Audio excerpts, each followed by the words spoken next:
Hello everybody and welcome to my tutorial on how to make the Leviathan axe. We're going to learn how to make a low poly axe using the axe from God of War as a reference. The tutorial will focus on how to use 3ds Max for the low poly mesh and how to unwrap it.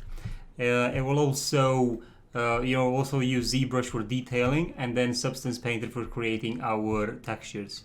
So this tutorial is aimed at beginners to intermediate levels, and it simplifies some of the usual problems that people encounter when modeling from reference. I hope you will enjoy watching it. And please leave a like if you learned something new. If you want to know more about my channel, please subscribe and press the bell notification to receive updates when I upload something new. Okay, so we are back in 3ds Max and we need to get our ZBrush model back in. Get it on top of our low poly. So what we're going to do first, let's just take this plane out of here. We don't need the plane anymore. Also, let's take a look at the axe head and axe handle. The first thing we want to do is we want to rename these to axe head low, and then do a rename here as axe handle low as well. Next thing we want to do is turn off the turbo smooth and the open subdiv on both of these. Press F4 and basically that's our topology. That's our low poly. Another thing that we want to do is let's just go up here, press configure viewports and go to statistics, select total plus selection and show statistics in the active view, and then press OK. This will tell us how many polygons we actually have on this model. Right, so after that's done, we'll want to import our as I said, our mesh. So I'm just going to go into basically where I've got the files, and what we want to do now is open the ZBrush to 3ds Max model. This then pops up, and just make sure you don't have cameras selected or anything like that, and just press OK, and then that should load the model in. You can see here where it is at the minute, what it's trying to import. Once it's done, this is basically what we get. Let's just open our layer explorer again and let's have a look. So we've got the strap low, strap high, which are already named. Then we've got the axe low, the axe head and the axe handle. So let's just deactivate the low poly version of these. And let's just have a look. Let's just press F4 so you can actually just see the meshes. Okay, so they're not looking too bad. And this is our strap and our handle here, right? Okay, so we've got the models. They look like they've they were imported quite okay. So let's just have a look at the axe head and axe head low. And let's isolate them by selecting them both and pressing on the keyboard Alt and the Q key. Okay, and as I can see over here, I don't think we need to do anything else. I just think, yeah, I believe this will just bake rather okay. Shouldn't be any issues there. Let me just take the axe head away a little bit. I see this, we don't have a lot of smoothness going on here. So I'm just going to go into Edit Poly Modifier, go to Polygon Mode by pressing 4 on the keyboard, and then we'll be, make sure you deactivate this option here. Actually, you can delete the open subdiv and the crease set. We don't need those anymore. So we've got Edit Poly, and we want to go by angle. Maybe decrease the angle to 25. Yeah, that's okay. So we just want to sort of work on the smoothing groups. So I'm just going to sorry about that. I'm just going to go down here and press auto smooth, and you can see how it smooths the surface. And then we'll do the same here. This is probably, yeah, we can probably smooth this all together. Let's have a look. Yeah, was quite okay with that. And then we want to smooth these areas as well. This is metal, so you know, having some hard edges here and there will not be out of place basically, but you just really want to make sure that your areas are as smooth as possible. You know, for example, I believe here we can probably do a full-on transition. Let's just try it again. Auto smooth. Yeah, well, actually I think it looked better beforehand. Yeah, that's okay, that's gonna be fine. This side is gonna bake okay. You know, you just need to do like a visual inspection basically of it.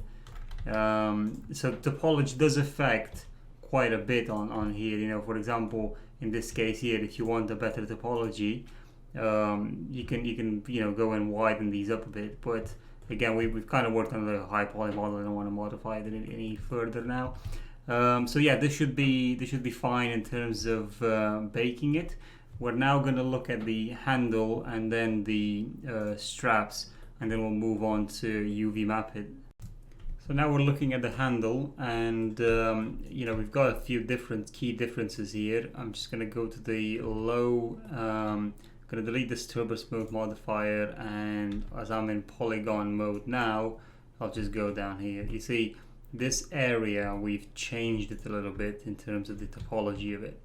So let me just, I've just used Alt X to go into X-ray mode, and I really, you know, just sort of like need to investigate sort of how do we need to change the topology in order to match our high poly. So actually I'm going to do the high poly, I'm going to do Alt X, so that becomes like you know, it's an X-ray, and I just want to start playing with these points a little bit in certain situations. So for example, you know, we've got these 2 points here which could be dragged down in order to match this the changes that we made a bit better, you know, to reflect the changes a little better. This one as well, you know, you want to bring it as close to the topology of the high poly. It's going to be a balancing act basically, but I think it's a lot better than starting from scratch. I am basically the entire workflow, you know, all the workflows that I ever work on are all about doing something that's going to make sure that in the future I don't have to do certain procedures again. So it's very important to work with that ethic in mind. You know, always try to develop your models in such a way that you don't have to do them again. So, you know, you've got, you see how it bulges out over here. So we don't seem to have the necessary geometry to basically match that at the minute. So what we're gonna have to do is we're going to have to select all these points over here like that, and then just bring them out a little bit. Yeah, we'll want to bring these points out as well. Bring them out. Then what we want to do is we want to look at these points. I'm not sure this will, yeah, this should be, we can do this, you know, use the scale tool to basically get them inwards. Again, we'll get these inwards. It's good to go into the high poly version and just basically make it visible again, just so you can have a look at what's going on. A lot of this information will pass through, you know, we will pass into the low poly, so it's not, don't really need to worry about that too much. Again, it's in an actual production of it, you know, when you do it again from scratch, you'll be able to understand where your topology needs to change, and the more you do this, the more you'll start seeing improvements that you can make. So for example, I want to go in the press F for the front face camera, and everywhere I see these points, I want to select the other ones from the other side as well. I do need to bring this this geometry over here and this, and as I select this, obviously it's going to select the points on the other side as well. So I've selected all these points, these here included. Now I'm going to go in perspective mode, and I'm just gonna try and bring them in a little bit. Yeah, maybe a bit, yeah, something like that. Okay. Yeah, this area should be fine. Again, there are some options you see in ZBrush that are quite helpful, like inflate and such, that really speed these things up.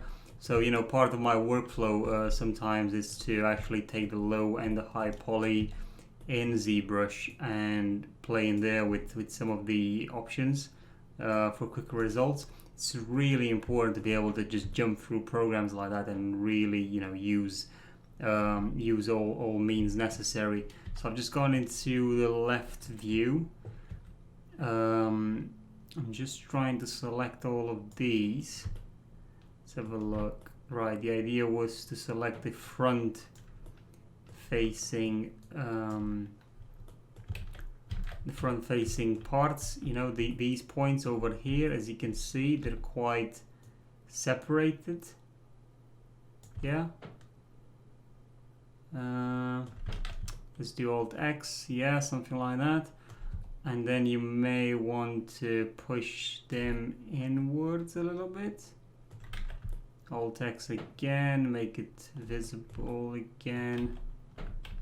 Yeah, I think that's fairly nice. Okay, so I think that's gonna work out okay. We will be able to see it even more in when we go into Substance Painter, and we'll do baking. And if that doesn't work out okay, then we go back into 3ds Max, make a few more changes. So now the next thing we want to do is we need to I've just did Alt Q again to isolate this, and I do need to work on these smoothing groups. So let's just have a look. I'm sure we can do that as one smooth. Yeah, let's see. Press auto smooth. Let's have a look at the result. Okay, so 3ds Max considers that this side and this side aren't exactly particularly made to be smoothed out together, but it's fine, it's not really that much of an issue. I'm just auto smooth here. Okay, let me just auto smooth over here. This one is already done, isn't it? Auto smooth.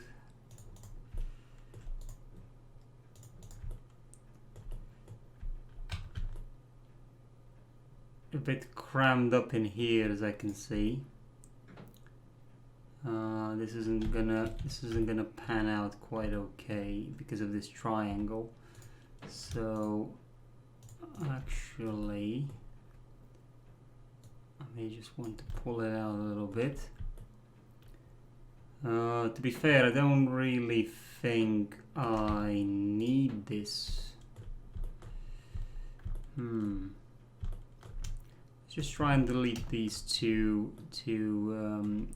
edges here, and let's just have a look at what we can do over on this side. So we've clearly got a problem with the with this point and the other point. So let me just end the isolation, and I'm just gonna have a look. Yeah, a bit of an odd one, isn't it? So if we go this way, so I'm just gonna make sure that I select both this point and that point and just push them inwards.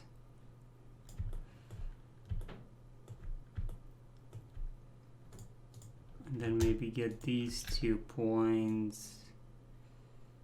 Maybe something like that.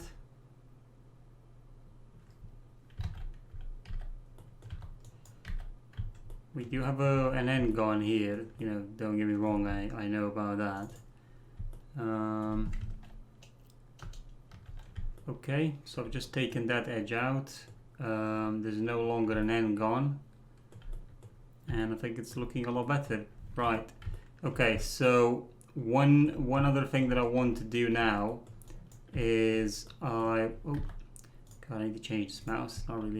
It's no longer, the scroll wheel is causing me all sorts of issues.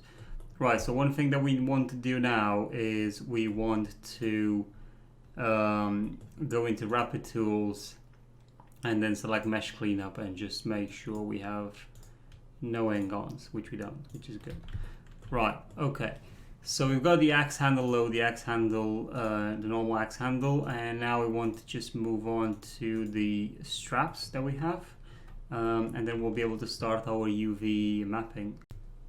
So now we're gonna do the strap. The first thing that we need to make sure is, well, let's just take the straps high off. So when you select strap low, you'll see that I've got this X4 modifier in here. Basically, you apply this by going on this wrench key here, press the reset X form, and then reset selected. Now the reason why I've done this is because the mesh wasn't smoothing, wasn't actually, didn't want to apply a smoothing group to any of the polygons. Sometimes this happens. It's very important that you actually reset the X form if you have problems with your mesh. Okay, so now I've added the poly, and you can see it's already smoothed out some of them. I'm just going to go into polygon mode again, and I'm going to press auto smooth one more time, and now everything is smooth. Now you will see that we got this overlapping, and there's no need for you to worry about that. The normal map will come on top of it and you won't see it anymore. So these, this is basically matching perfectly. Now the difference obviously between these straps is that we've got 5,000 polygons, while the axe head low has a very 678, and the axe handle low has 640. So you can understand that in a way this is not particularly a good habit to have. The axe and the handle should probably have a bit more detail to them, which is fine. You could do that. It's just the way we've actually done the work that's been this is why we've done it this way. So anyway, I'm just wanted to have a look here. See, I see this pinching in here that I'm not exactly aware, not exactly in love with. So I'm gonna go in front view.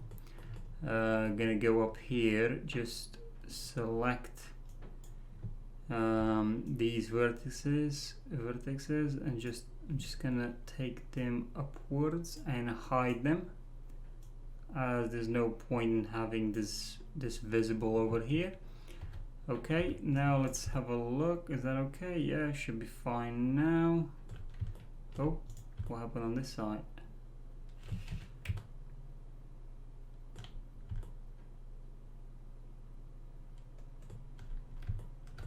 Let me just go in polygon mode, by angle, and let's just press auto smooth. Okay, let's try the reset X form as well, and then apply and edit poly on top again. That has fixed the issue. Right, now we select the straps, these two straps, and I want to inflate them a little bit. Reason for that is obviously there would be just, the handle would take over basically, and right now I still see that it does. We need our straps to be on top of that basically, yeah. Make sure that it's on top of it. otherwise you're not going to have a very good time with it. Also make sure the handle looks like it's see-through. Okay, no longer. Yeah, that's fixed now. Okay, so yeah, that looks quite good. Now we'll go on to, as I've said, to do the UV mapping for all three of these. So for the UV map, let's just add the unwrap UVW modifier on top of this. And we obviously don't have any UV done, any UVs done so far. So what I'm going to do is I'm going to press the text tools up here. This is an add-on that you can get off the internet. Just search for text tools. Very useful tool, everybody should have. If you press this button, basically it will add a material as a checker map, so you can see. Right now, because the UV map is not done, we're not really seeing any of the checkerboard maps. So when you see this properly, that's when you know you've basically finished your UV mapping. I'm just going to close the layer editor. Going to zoom out a little bit. I'm going to go in polygon mode, and then I'm just going to take this out of there. I'm going to take the axe out of there. Now it is, oh right, this is our axe. Right, let's just select all of it, and then let's just basically press the flatten by material ID, and now we'll go into here, we'll pull it out again. So you see, you can already start seeing the checkerboard basically. We want to go to by, selected by angle, and we then want to press the quick peel button, and you can see the checkerboard which shows up quite nicely. Now for some reason it didn't select that bit over there as well, so I'm just going to flatten that and then quick peel again, and then take the handle out. In these cases you may want both the sides to be the same, but it's all dependent on your project basically. Whatever you want to do with this project, depending on what your scope is with it. So for example, I'm going to use one UV just for the head, and then a UV for the straps and handle. I want my head to be able, for my project, I would like my axe head to be something that I can modify in terms of coloring. I just want to be able to modify it independently on both sides. So I've just done, UV mapped another area. Then I'm gonna go. It's good to work in a symmetrical fashion. You do one, you do the other one.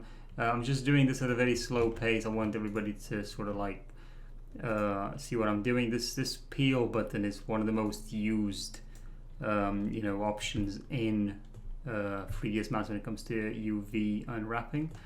Now the sides seem to already be done, but basically want to fix the messed up portion of the mesh first. So I've selected that bit as well, and there we have it. And then I've selected this. Just really bear in mind that your seams should always be on the hard edge, as much as possible. Try and maintain that as a rule of thumb. It's gonna save you loads of time when texturing, and so you basically get a nice bake and a nice texture applied to your mesh. Right, let me just alt Q and go into isolation mode for our object, so we can see it more clearly. Now we've got a few more objects in here. So we've done the top, we've done the sides. This area over here needs doing as well. So I'm just going to select it this way, and again peel. Always investigate if the peeling has been done properly, rather than having any errors in the, you don't want to have any errors in the bake later on. Okay, so that's done. Now you can see, for example, this area, there's a lot. These are the remaining areas basically, yeah. So these are the areas that are the problems now, the things that we haven't touched yet. So if I press quick peel now, it will separate them and it's doing all these weird shapes. So I don't want to do that. What I'm gonna do is I want to select things like these sides, this area here, you know, and just quick peel that. And they shouldn't be connected anyway. I'm just gonna, all right, they are connected over on these areas for some reason. I'm just gonna break them.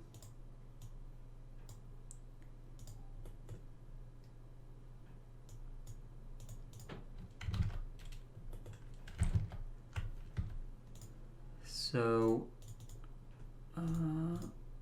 actually no, so I can see what's happened there. Sorry, let's just go back before we actually do the quick peel.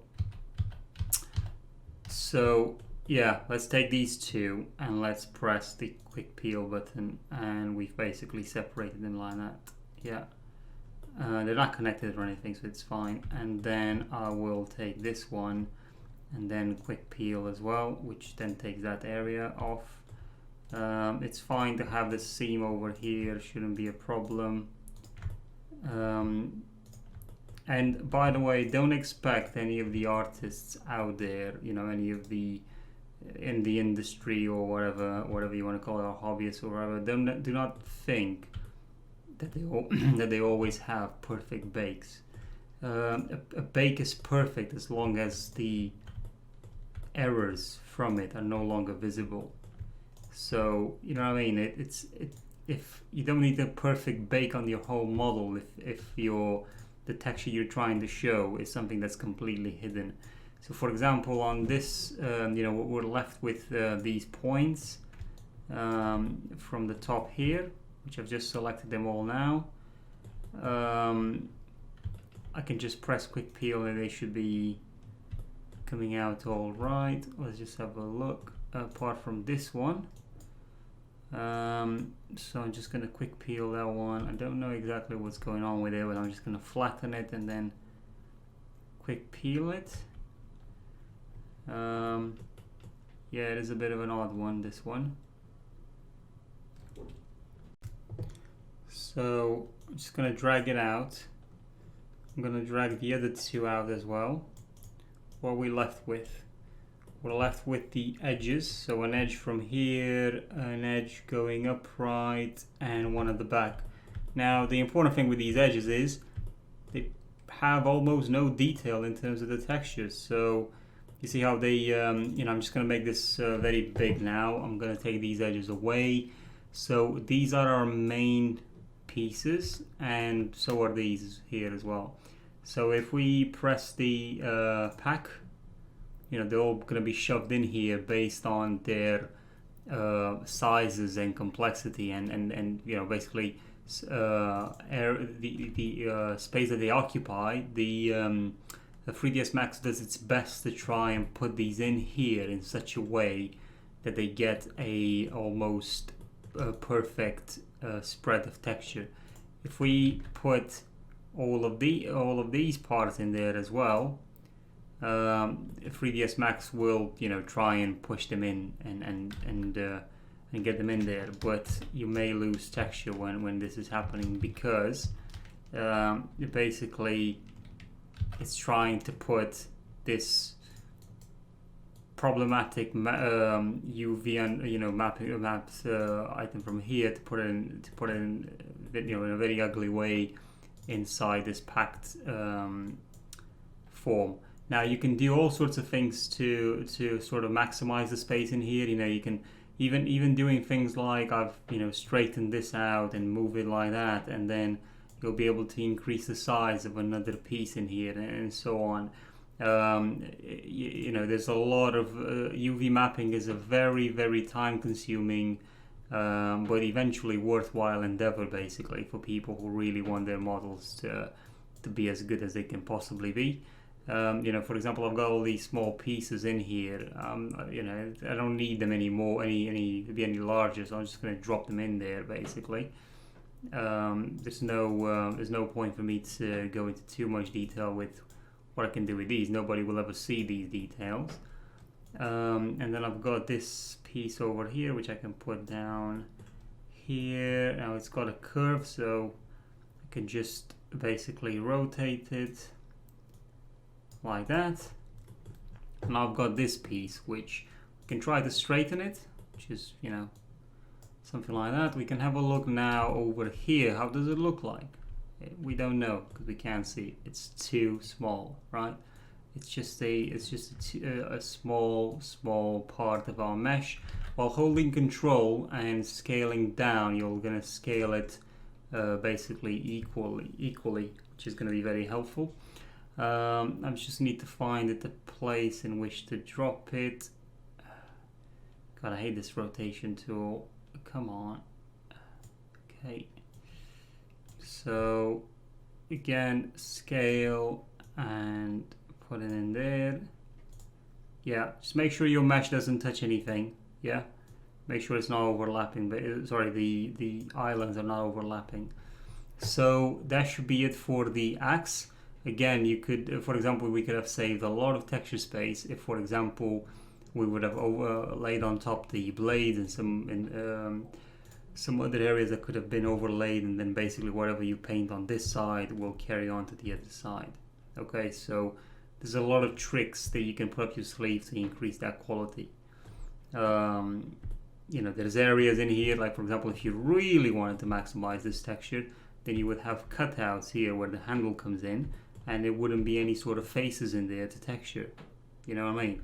Or you wouldn't waste the space with this area. You know, you would, for example, you would go to, you would have, maybe you would have right here in the middle, you could select these polygons and basically not map them at all, just make them into an incredibly small, tiny bit that nobody would ever see. So that's the way to maximize your texture resolution. Okay, so now we're going to move on to do the handle and then the straps. Okay, so now we're doing the handle. Again, press double time over here to apply the checkerboard material on this mesh. I'm just gonna have a look. I hope I'm not gonna get any baking errors from here. Actually, I don't know if I should risk it, to be honest. Yeah. Yeah, there's no sort of. Yeah, I'm just gonna drag that in there and maybe scale it down a little bit, and then do like a rotation. I don't know what happened here, to be honest. See, they're not in the same plane, and that's what's causing this issue. Yeah, and this is a lot lower.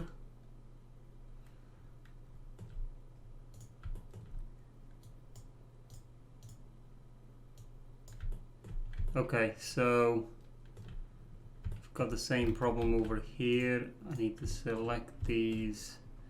See, this one is laying on top of the other one. Take them upwards. And then inside the mesh, you've got, honestly, what has happened here?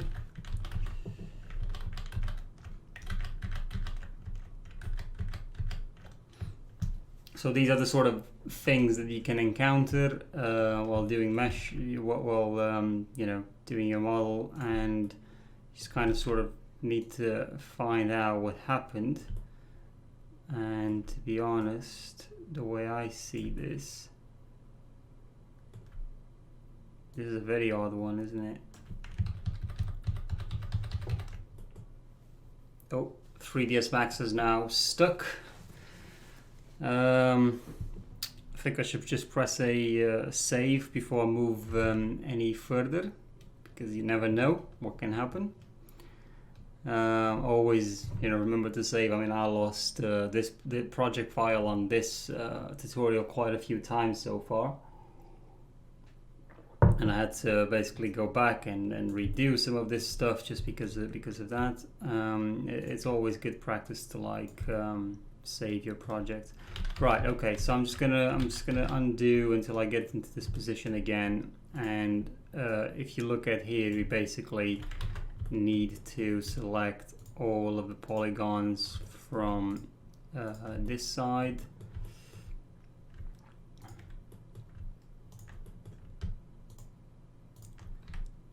And then move them like that. And then move them a little bit inwards, yeah. And just to make sure we're on the safe side,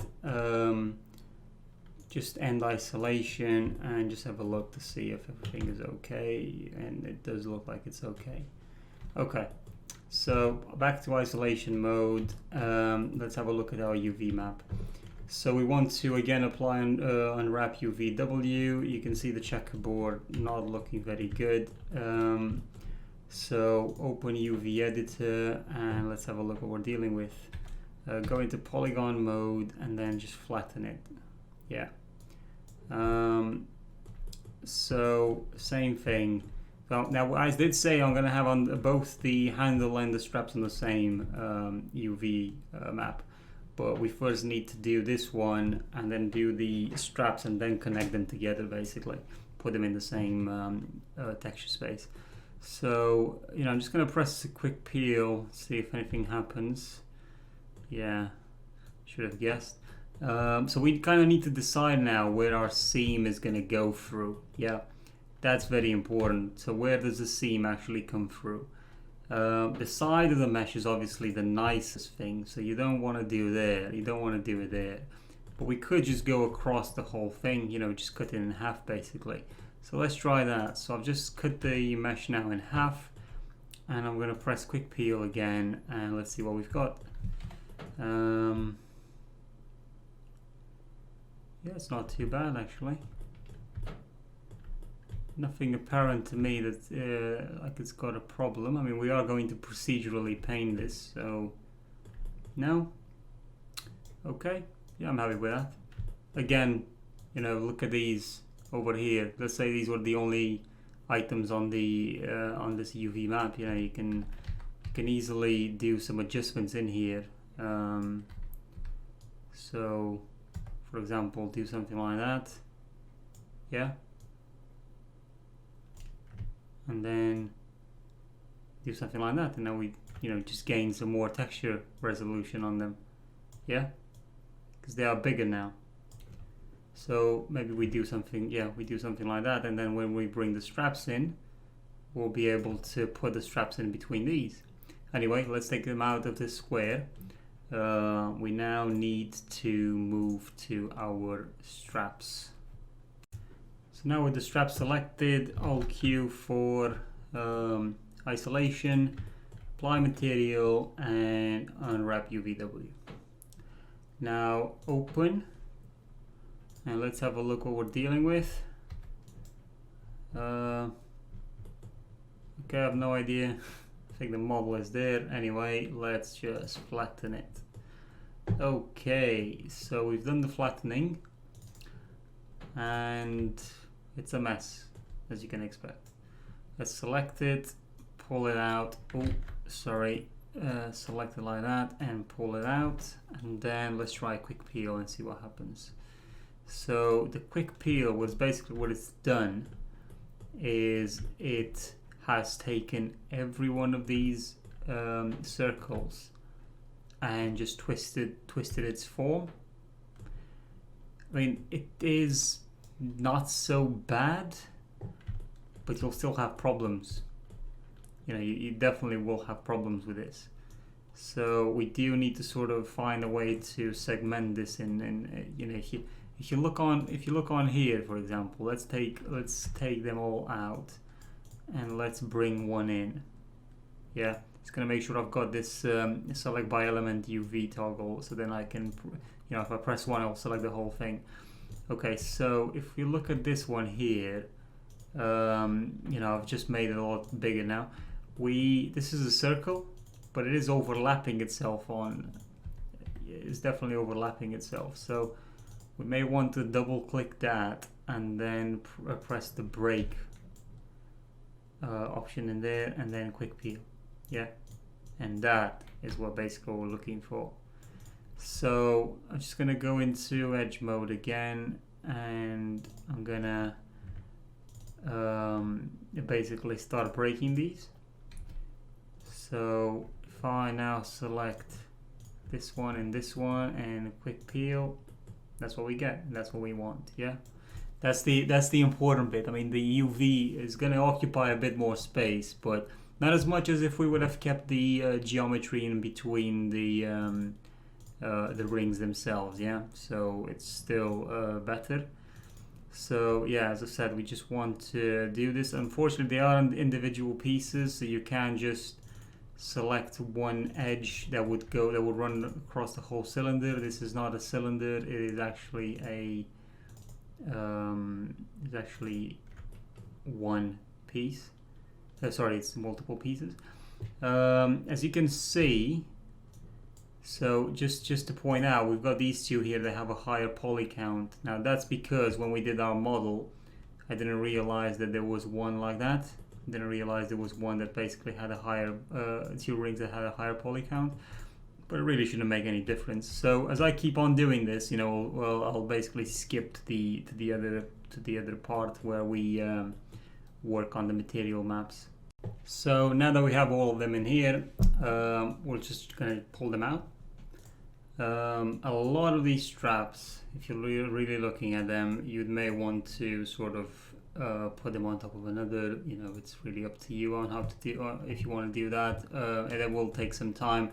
Normally, if this would have been made in 3ds Max only, I would have taken one ring and duplicated multiple times, so then it can have the same UV map. But we do want to paint across the whole thing and want to give it different shapes and different shades, which is not possible if you replicate the same UV over and over again. Right, so now let's go into our layer explorer and select straps low and handle low. And with these two selected, apply an UV unwrap on top, open the UV editor. As you can see, they're both affected by the same, and they show up this way. Yeah. Now what I want to do is I want to bring this over in here, the way I've got it. Now if my memory serves correctly, I can basically lock this. So go into polygon mode, select the polygons and lock it, and then we select everything and we press the pack. Yeah, that was it. Okay, so now all of this is in one UV space. Yeah, we close the UV map editor, and this is basically what we've got. We'll open our axe low, and as you can see, the axe receives the most love, but the more complicated textures are on the axe head rather than the handle. So that's how we balance it out basically. So we've got all these three selected now.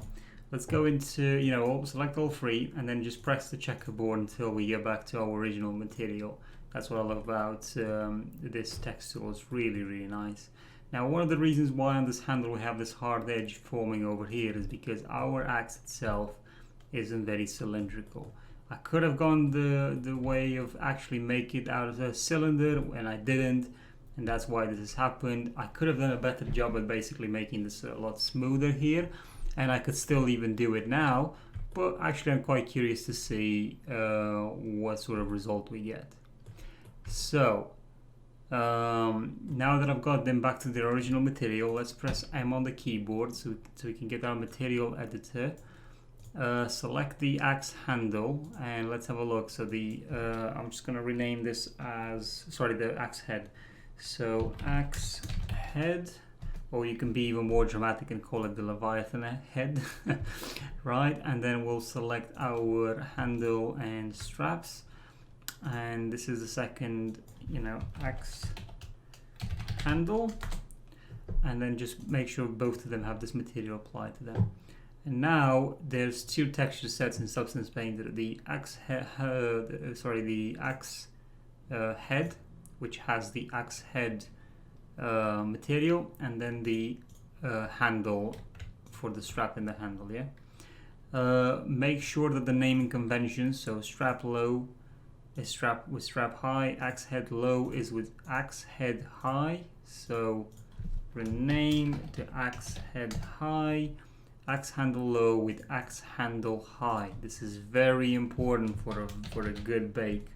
Otherwise, it just won't happen. Yeah.